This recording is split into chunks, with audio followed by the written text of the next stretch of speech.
welcome along to a glorious day at Mount Panorama. Glorious for two reasons. A, the sun is out. B, we're at Mount Panorama and the HQs and Geminis are about to come out onto the track for their second race of the weekend in the Kendra Tyres HQ Gemini Challenge. Dave Crenol, we've seen some amazing sessions so far this weekend. Unfortunately for Brett Holdsworth, a motor expired. He even got on Facebook to try and find one. Unable to do that, he wasn't able to get out there for race one, which we're about to take a look at highlights of for you so we can gear you up for what should be a fascinating second race.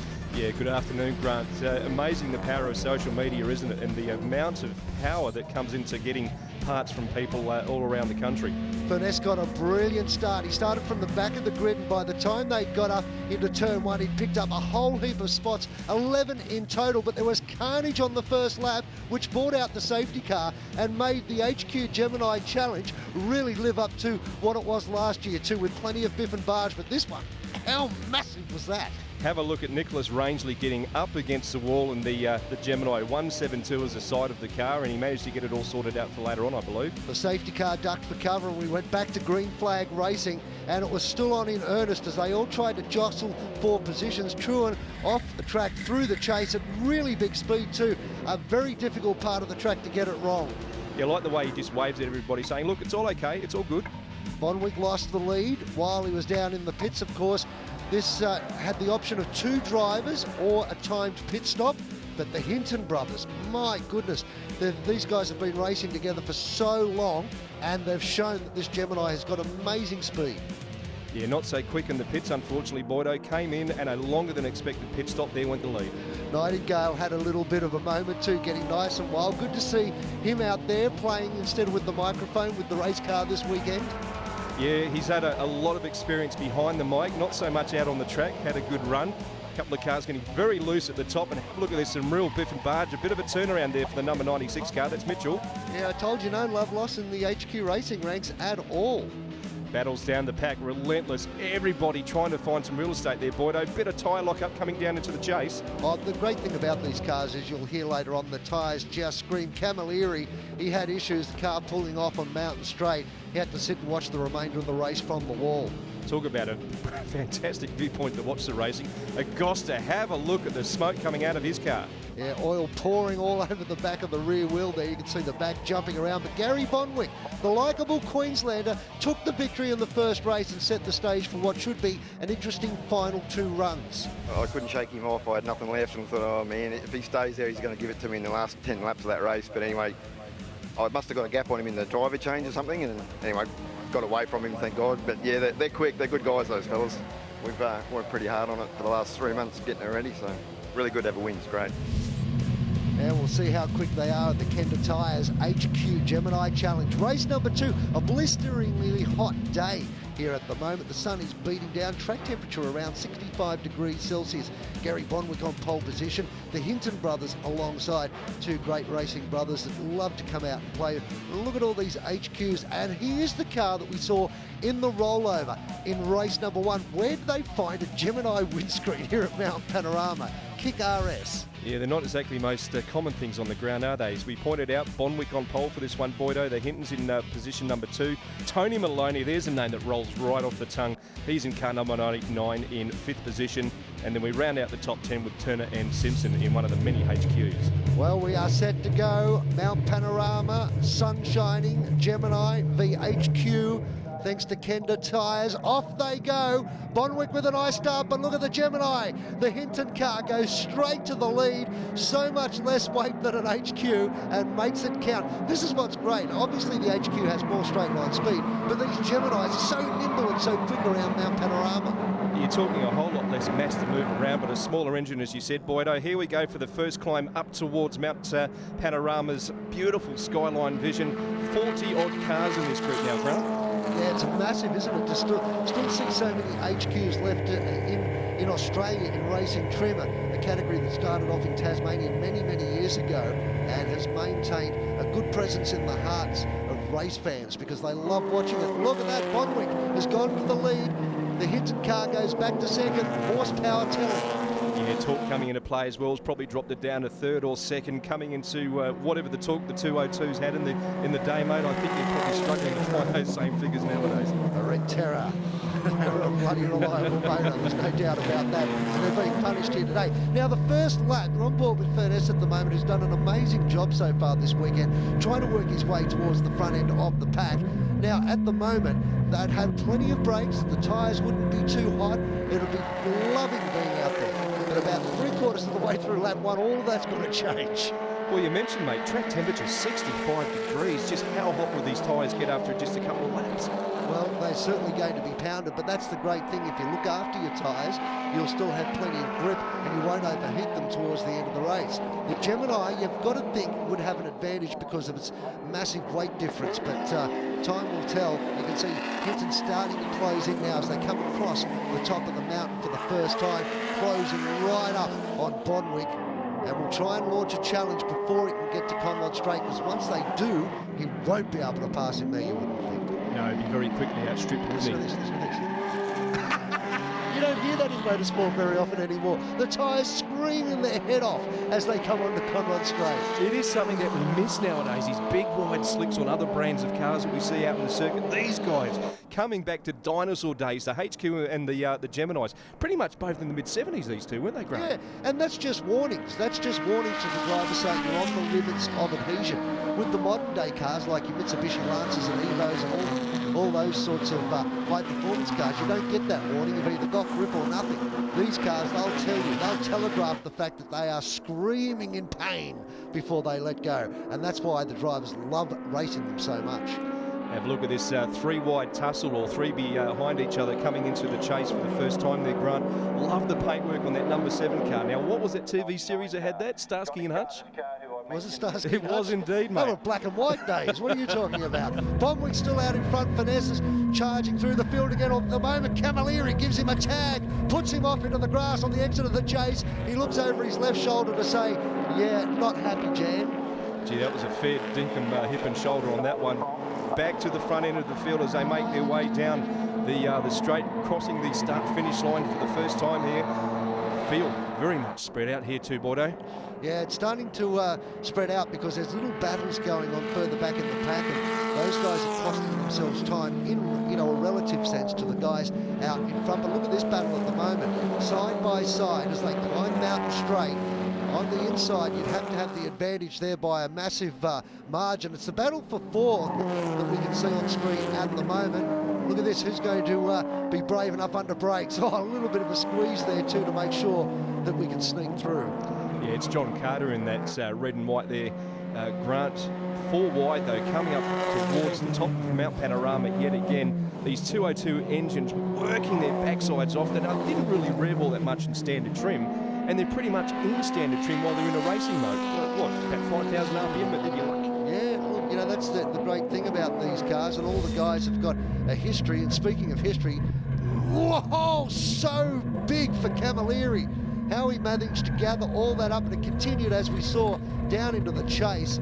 And Furness not happy about that. What I was going to say is, like, even the Carter car is sponsored by his business. They're all automotive people. They don't just love racing the cars, they like tinkering with them as well, and that's what makes this category so good for the enthusiast of motorsport. Just seeing some driver changes getting underway now with yellow flag at the back. Here's the reason why.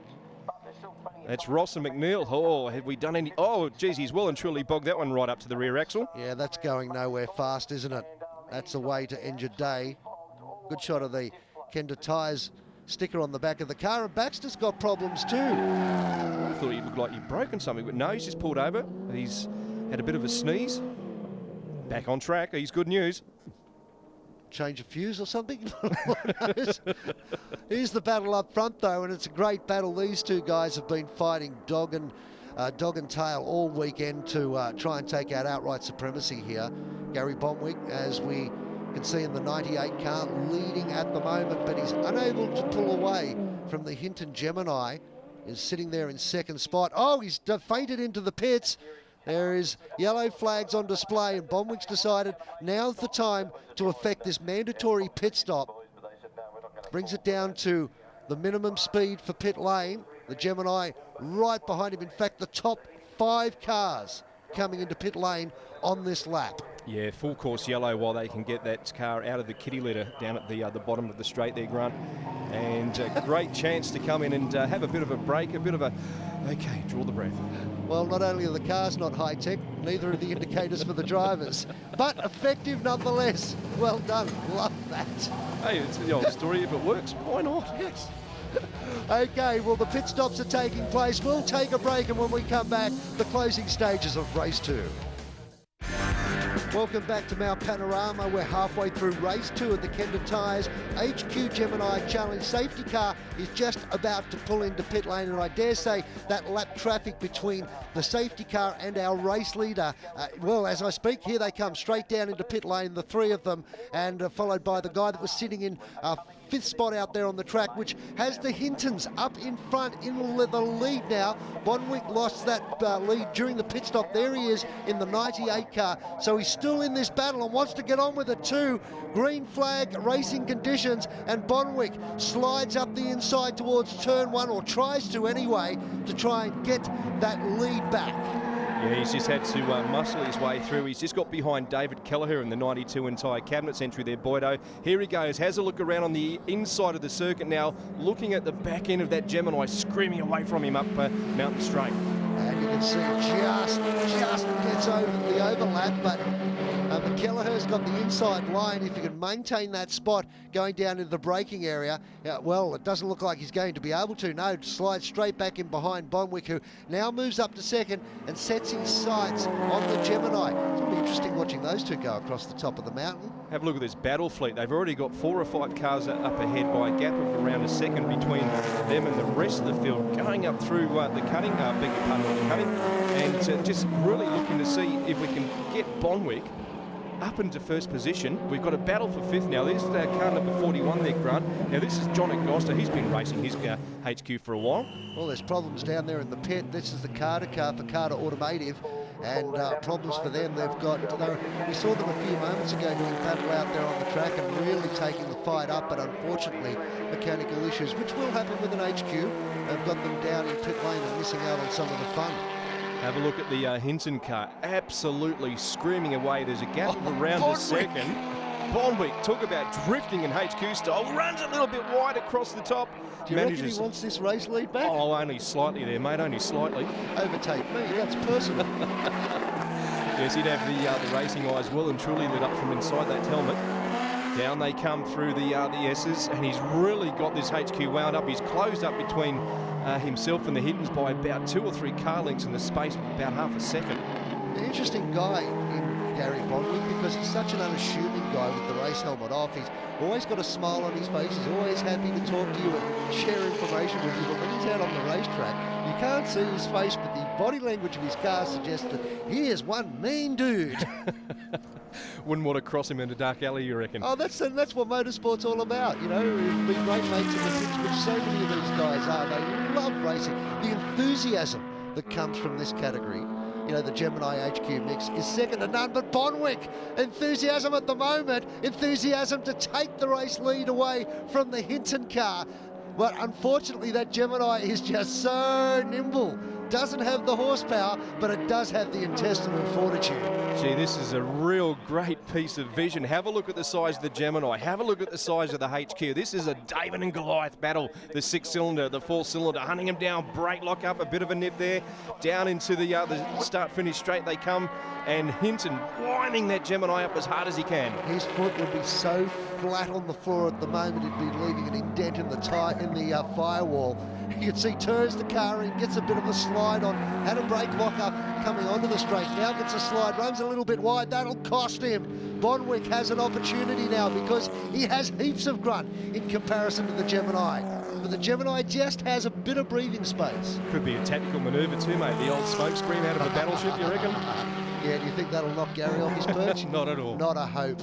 Not a hope. And these two have been able to pull away from the rest of the pack. Well, that's the interesting point too as well. You look at these guys, they've just absolutely blitzed the rest of the field, even though they're having their own fight for the top positions. Well, nice and smooth so far as we catch a replay of some Geminis having a battle of their own, and both of them ending up in the wars as a result of that.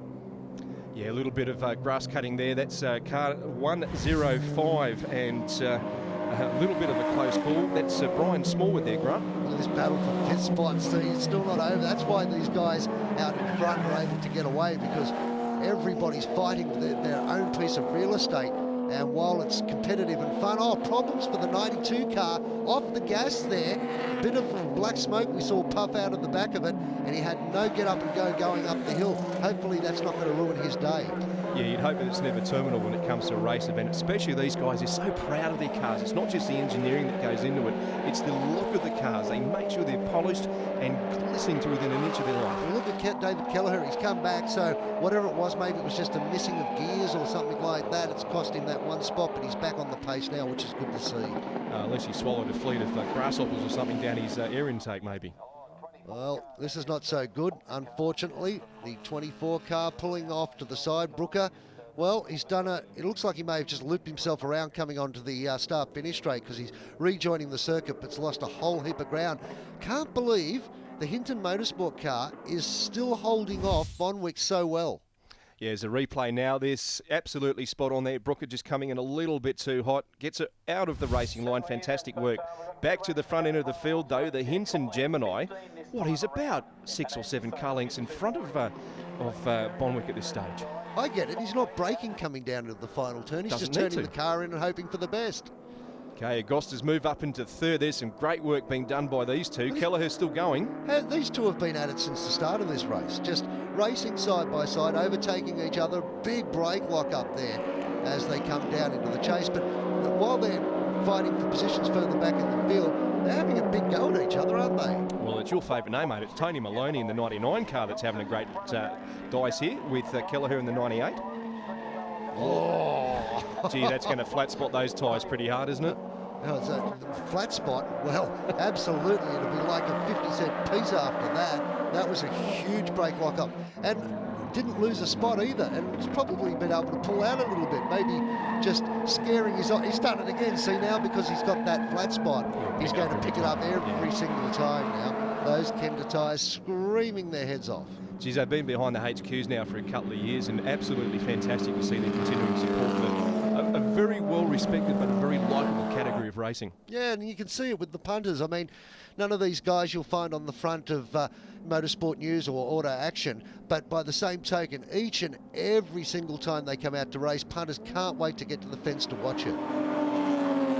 Just watching Agosta doing some lap manoeuvring there, get himself up a couple of positions. Plenty of cars out there to overtake, isn't there? Well, we're looking at 44 cars in the whole field, and there's 7 Geminis out of that, mate, so it gives you the numbers for how many HQs are still out there. You mentioned earlier about how popular the class is. I reckon most of the HQs made are out and doing racing. Look, there was great debate on whether they should put the Geminis and the HQs into one race, but I think the format's proven to be extremely successful. Okay, the Geminis might have one area of the pit area and the HQs the other, but they do intermingle, they are friends, and it provides pretty entertaining racing. Replay here, this Speaking is of. Headley and Spry coming out a little bit too hot at the bottom of the straight, and... Or did he tag the wall? I think he may have too. Very, very close work. You can see someone's had a bit of a tussle. This is a 3-way battle for 5th going across Skyline there, Grant. Well, that's Brooker who had that spin out earlier on, so he's right in the middle of a very, very busy little sandwich at the moment as he tries to regather after that spin down in the final turn coming onto the start-finish straight. Yeah, the Turner and Simpson car, number 37. You can see a little bit of panel damage on the front right quarter of that. Very close quarter racing in the HQs. They do it every single time they get out there. Doesn't matter which track they're at. They always get out and have a battle, but they always come away smiling.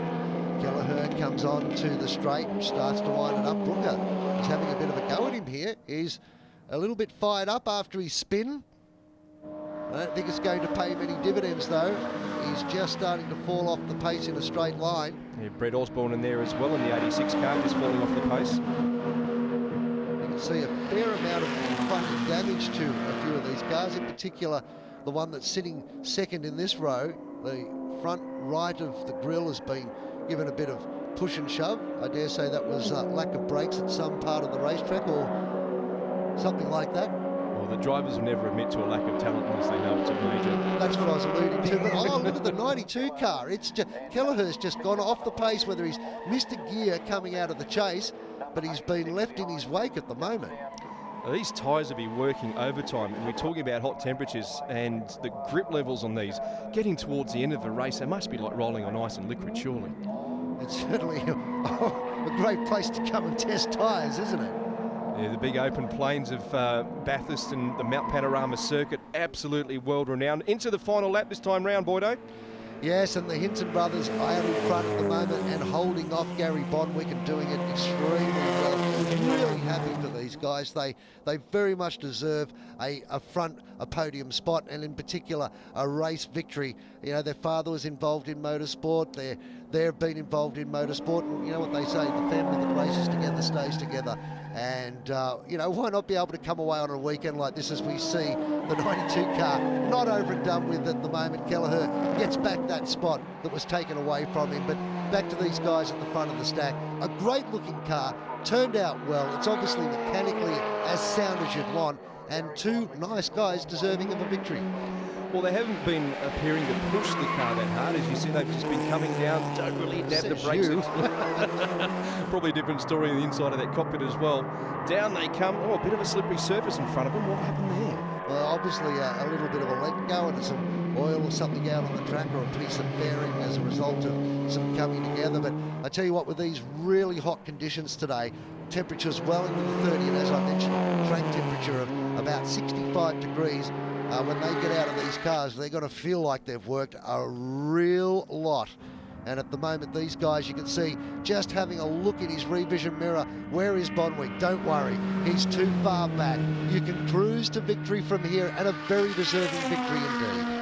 Yeah, I was just watching Bonwick a moment ago. He seemed just a little bit slow coming out of a couple of those corners. Maybe his tyres or his brakes are just starting to go off it. Here is that Gemini leading the field. This is the Hinton brothers, the Hinton Motorsport Gemini, coming down, cocks a leg. Well, it's been a great debate, isn't it? Does horsepower or nimbleness count at Mount Panorama? Well, we've seen varying results across the weekend, but in this second race, the Kenda Tyres HQ Gemini Challenge, it's a Gemini victory in the hands of the Hinton brothers, crossing the line to take victory. They will be absolutely wrapped. Gary Bonwick once again on the podium, this time in second spot, and the battles for the minor spots is still going on out there with two more turns to go. Yeah, Tony Maloney in the 99 car cutting that corner and just throwing the HQ around as hard as he can. He's had the 41 car breathing down his neck for the remainder of this lap. Is he going to hold him out? Oh, look at Maloney, locks up a brake and runs wide, stands on the gas, the checkered flag is out, and no, he doesn't get there. John Acosta has moved up and picked up that final podium spot in an absolute thriller. Acosta's done a Stephen Bradbury. What do you reckon? That's sensational driving at the end of the race. Oh, hard luck for Tony. Sits back there in fourth spot, and Ben Simpson rounds out the top five. What a race!